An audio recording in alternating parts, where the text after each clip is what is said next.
श्री व्रजराज कुमार जी महोदय श्री ना चरणों में दंडवत प्रणाम। मेरा नाम छाया संघवी है। मैं वीवाईओ की ट्रस्टी हूँ और वीवाईओ ऑर्गेनाइजेशन वर्ल्ड वाइड है, अंतर्राष्ट्रीय संस्था जो है उसमें हम युवा वर्ग को आकर्षित करते हैं। युवा वर्ग के जीवन में जो अनेक विध प्रश्न होते हैं, अनेक विध मूंझवण होती है, वो सब ये कथा जो हमारे पूज्यपाद गोस्वामी करते हैं, व्रजराज कुमार जी महोदय श्री, उसी के द्वारा वो लोग की सफलता प्राप्त होती है। जीवन में संतोष और आनंद से पढ़ाई कर सकते हैं और जीवन में उन्नति कर सकते हैं, वो एक सबसे बड़ा फायदा है।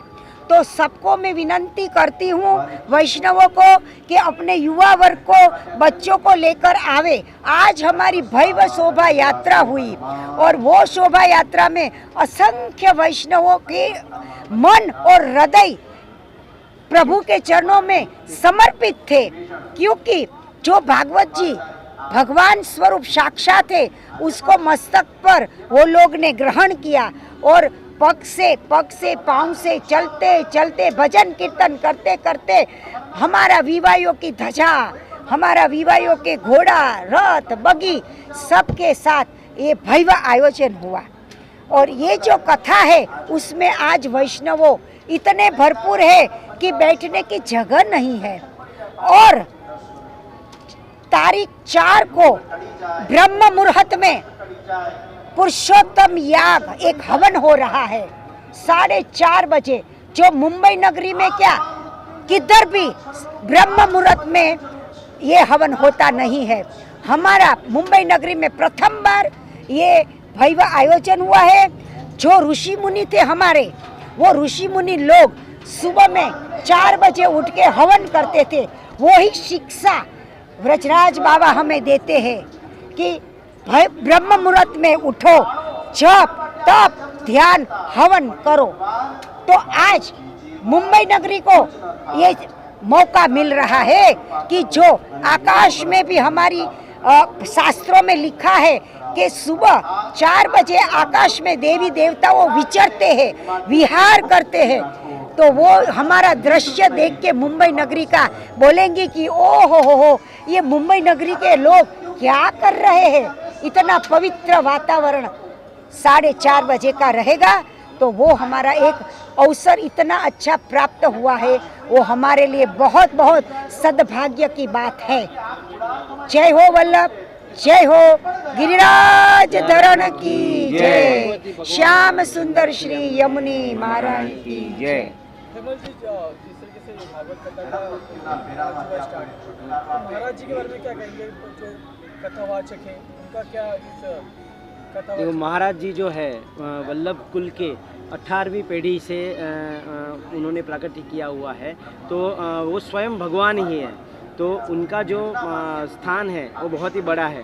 उसके ऊपर अभी जो वल्लभ यूथ ऑर्गेनाइजेशन है, तो यूथ लोगों को, मतलब जो यंग है, उनके लिए जो वो बलिदान दे के इतना उनको जो अभ्यास देते हैं और जो कथा का ग्रंथ है वो इस तरह से समझाते हैं कि यूथ को भी समझ में आए और उनकी जो क्वेश्चन है, उनके जो प्रश्न है, अंदर की जो भावना है वो क्लियर हो जाए और अपने जीवन में कोई भी वो मंतव्य व्यक्त कर सके, उसका कोई टारगेट है वो अचीव कर सके, उसका गोल कंप्लीट हो जाए। उस तरह से वो भागवत सप्ताह को समझाते हैं। तो उनका वचनामृत इतना अच्छा रहता है कि हर एक लोग, मतलब यंग से लेके ओल्ड तक वो प्रिफर्ड होता है। तो वो उनकी एक खासियत है। और हमने देखा कि हजारों की तादाद में महिलाएं, पुरुष और बच्चों ने इस भागवत कथा में हिस्सा लिया, जहाँ पर भागवत कथा को सर पे उठाकर यहाँ मंडप में लाया गया। तो कितना अच्छा दृश्य रहा आपके हिसाब से? कितना क्राउड कभी देखा नहीं गया? ऐसा क्राउड हमने भी कभी नहीं देखा है। मतलब कितने क्राउड हो गए, 251 पोथी जी और यमुने महारानी जी 41 यमुने महारानी जी की जो कलश यात्रा थी, तो वो अद्भुत थी। वो देखने के लिए मतलब यहाँ पे कांदिवली स्थानक में पहली बार है। वल्लभ यूथ ऑर्गेनाइजेशन की बात करें तो काफ़ी इंटरनेशनल भी कार्यक्रम करते रह रहा है। हम लोग ये वल्लभ यूथ ऑर्गेनाइजेशन का कार्यक्रम 12 साल से करते हैं। 12 साल से कितने वैष्णव को जोड़ा है, क्योंकि ये जो पूज्यपाद गोस्वामी 108 श्री ब्रजराज कुमार जी महोदय श्री का स्वप्न है कि 5 करोड़ वैष्णव को एक छत्र के नीचे सम्मिलित करना है, वो उसका स्वप्न है और वो स्वप्न हम साकार करेंगे। इसलिए हम महीने में 2 बार हम ये जो स्पिरिचुअल प्रोग्राम है, जैसे कि प्रसंगोपात हमारा ग्रंथ में आते हैं, जैसे कि गुसाई जी का प्रागट्य महोत्सव है, प्रादुर्भाव महोत्सव, महाप्रभु जी का प्रादुर्भाव महोत्सव और कितने सारे हमारे उत्सव रहते हैं, वो हम साल भर करते ही रहते हैं। और मैं मेरे गुरु के बारे में इतना बोलूँगी क्योंकि मैं 12 साल से मेरे गुरु का जो मैंने देखा, मैं उसके सानिध्य में ठाकुर जी की कृपा से मुझे बहुत मौका मिलता है रहने का। और ये मेरे पतिदेव है, तो मैं और मेरे पतिदेव राजेंद्र संघवी हम पूज्यपाद के गोस्वामी के साथ हम इतना सानिध्य में है कि हमको उनकी दिनचर्या मालूम है।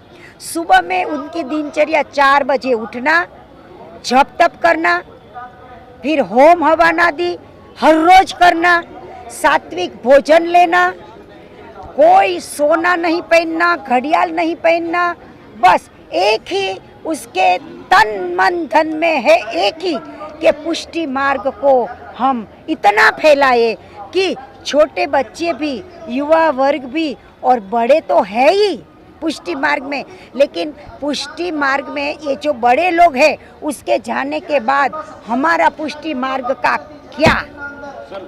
मैं ये जानना चाहता हूँ, भागवत कथा किसी संकल्प से शुरू होती है, एक संकल्प लिया जाता है जिसके एक धारी होता है, एक पूरा करने के लिए। ये क्या संकल्प था ये भागवत कथा?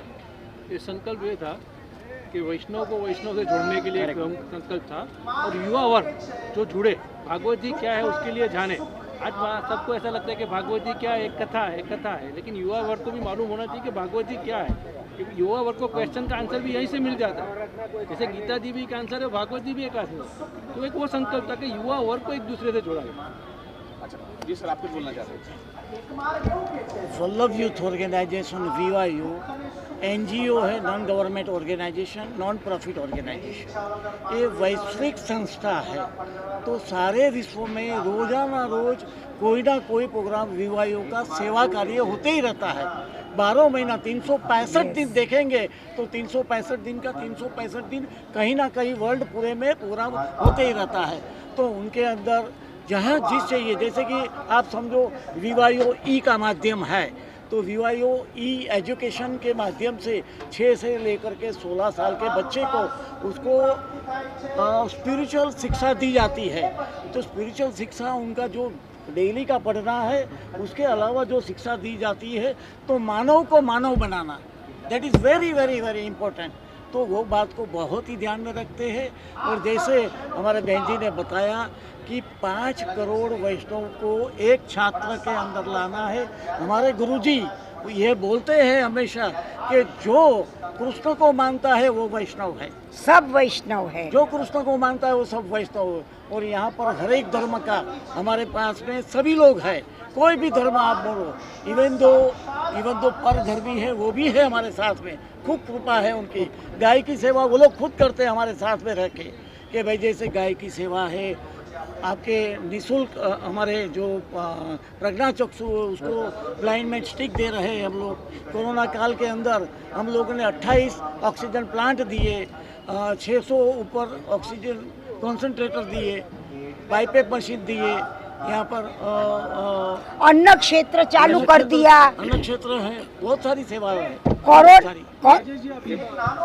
आप लोग को सबको एक अनुरोध है कि हमारा कॉफी टेबल बुक और हमारा मेमोरी बुक आपको दे रहे हैं, उससे आपको बहुत सारा पता चल जाए। एक अहम सवाल मेरे पास ये है, अगर कोई दीक्षा लेना चाह रहा है तो उसका समय क्या होगा, किस समय दीक्षा होता है? ये धर्म है, ये धर्म पुष्टि मार्ग धर्म है कि गृहस्थ आश्रम में रह करके सेवा करनी है, कोई दीक्षा नहीं लेनी है। ब्रह्म संबंध दीक्षा वो अलग चीज है, भगवान को सेवा करने के लिए चीज है। वो जैसे दूसरे धर्मों में हमको घर बार छोड़ देना है, गृहस्थ छोड़ देना, वैसा नहीं। गृहस्थ के साथ रह के हम लोग सेवा करते हैं। यहाँ पर जितने और इतने सारे वैष्णव हैं वो सबका गृहस्थ है। मैं 19 साल से 20 साल से जुड़ा हूँ विवाहों के साथ में, गृहस्थ के साथ में। भगवान बहुत अच्छी कृष्ण तरह के से। साथ जोड़ देना है। और सर का एक साहस आ रहा है कृष्ण संस्कार वर्ल्ड। तो कृष्ण संस्कार वर्ल्ड कैसा है, जैसे समझो कि मिक्की माउस का जो अपना है, जो मैजिक अपना जो डिज्नी वर्ल्ड बोलते हैं, तो डिज्नी वर्ल्ड हो सकता है, तो कृष्ण का कृष्ण संस्कार वर्ल्ड क्यों नहीं हो सकता है, ऐसी उनकी विचारधारणा है। तो राजकोट में वो कृष्ण संस्कार वर्ल्ड ला रहे हैं। तो कृष्ण से जुड़ी हुई हर एक चीज़, उनकी हर एक लीलाएँ, 6 मंदिर, उसमें हॉस्पिटल, उसमें जो रिक्रिएशन सेंटर, एजुकेशन, पूरा सेंटर में आ रहा है। टोटल बहुत ही बड़ा प्रोजेक्ट है। अभी मैं आपको बताऊं तो कृष्ण सरकार वाला કેટલો મોટો પ્રોજેક્ટ છે આપણો? कृष्ण संस्कार वर्ल्ड 250 करोड़ का प्रोजेक्ट है 500 करोड़ का प्रोजेक्ट है। अलग अलग और वो उसी से इतना फायदा होगा। भारत की संस्कृति जो है वो छोटा बच्चा भी जान सकेगा। दिस इज द एम कि हम ये कृष्ण संस्कार वर्ल्ड कर रहे हैं।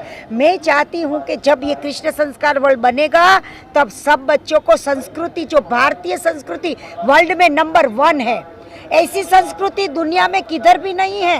हमें अपनी संस्कृति को बढ़ावा देना है और उसके लिए हमने ये कृष्ण संस्कार वर्ल्ड का बनाने का निर्णय किया है। खातमुहूर्त हो गया है, अभी उसका आगे बढ़ेगा काम। अच्छा, मेरा एक लास्ट सवाल है, जो 7 दिन ब्रिज दर्शन आप कराना चाहते हैं, जो महोत्सव रखा गया, मेन जो उद्देश्य है, तो इसमें क्या ब्रिज से या मथुरा से लोग आ रहे हैं, किस प्रकार का आयोजन कर रहे हैं, कौन इसमें सहयोग कर रहा है, किस प्रकार से? नहीं ब्रज महोत्सव मतलब ब्रज में जाने का है। अच्छा, नहीं नहीं तो ब्रज महोत्सव मतलब ब्रज में जाने का। यहाँ से हम लोग सब वैष्णव को लेके ब्रज में जाएंगे, वहाँ पे हर एक जगह पे जाके सुनो सुनो, व्रजानंद व्रजानंद महोत्सव 2023 नवंबर 18 नवंबर, तो उसमें भी 5000 वैष्णव आएंगे। उसमें हम व्रजानंद का आनंद लुटाएंगे। जैसे कि जो भी जगह है व्रज की कि जिसमें कृष्ण लीला की थी, कृष्ण ने गोपियों के साथ लीला की थी, तो वो जो लीला है उससे हृदय में भाव आता है। तो सबके हृदय में भाव, प्रेम का वात्सल्य झरना बहेगा। तो वो जो व्रज भूमि है, वो व्रज मंडल है। गौलोक से कृष्ण उधर निवास किया था, गौलोक से महाप्रभु जी विराजे थे। महारानी जी गौलोक से आई थी। क्यों? कि जो पुष्टि जीव है उसको ब्रह्म संबंध के द्वारा अपने को, जीव को पुष्टि बनाना था, पुष्टि मार्ग में लाना था। ये उद्देश्य था। ज्योतिपुरा वृंदावन। राजेंद्र अगर बात करें बड़े कार्यक्रम में काफ़ी सारे पैसे लगते, फंड लगते हैं, उसके लिए क्या प्रबंध किया गया आपके संस्था की तरफ से? मनोरथी हर एक प्रोग्राम के मनोरथी रहते हैं, तो उसकी जो रहते हैं वो उनका वो खर्चा वो उन लोग बेयर कर लेते हैं, तो उन लोग डोनेशन देते हैं। जैसे कि ये कथा है, उसका मुख्य मनोरथी किरण बेन बकुल भाई उनड़कट है, फिर सह मनोरथी है, फिर विशेष मनोरथी है। तो ऐसा हम मनोरथी को अप्रोच करते हैं कि जिसके हृदय में भाव है, तो वो लोग, हम एक बार उसको बोलते हैं तो वो लोग सामने से ही आ जाते हैं कि हमें विवाह योग में ये काम करवाना है, भागवत कथा का आयोजन करवाना है। फिर जो हर रोज का जो मनोरथ होते हैं, तो वो नित नित मनोरथ के भी मनोरथी होते हैं। तो उसके द्वारा, वैष्णवों के द्वारा, भाविक जनों के द्वारा, और ये जो कार्यकर्ता कमेटी है, वो कमेटी भी उसमें योगदान देती है। क्योंकि जब हम डोनेशन शुरू करें तो घर से ही शुरू करना चाहिए। तो हम सबसे पहले इसमें डोनेशन देते हैं, फिर हम आगे बढ़ाते हैं वैष्णव को। और हम सब काम ऑनररी करते हैं, सब ऑनररी काम। ऑनररी कार्य है हमारा, और इतना परफेक्टली हम करते हैं, नॉन कमर्शियल। हमारा ये सब जो विवाहियों के मेंबर्स है, जो कार्यकारी, इतने ऑनेस्ट और इतने पवित्र है कि इतनी अच्छी तरह से हमारी संस्था चल रही है। समाज के कल्याण के लिए और यूथ को बेनिफिट मिले, इसके लिए वल्लभ यूथ और organisation. This is a organisation is not for the religion, it is a organisation for the समाज सेवा, ह्यूमन बीइंग। हम जो मानव है उसके लिए कितना सेवा करते हैं। कोरोना काल में अन्नदान क्षेत्र शुरू कर दिया हमने, बड़ौदा में, बम्बई में, राजकोट में, अहमदाबाद में जो रिक्शा वाले थे, रिक्शा बंद थी, उसको बुला बुला के हमने वो लोग को अन्नदान दिया, थोड़ी फाइनेंशियल भी सपोर्ट किया।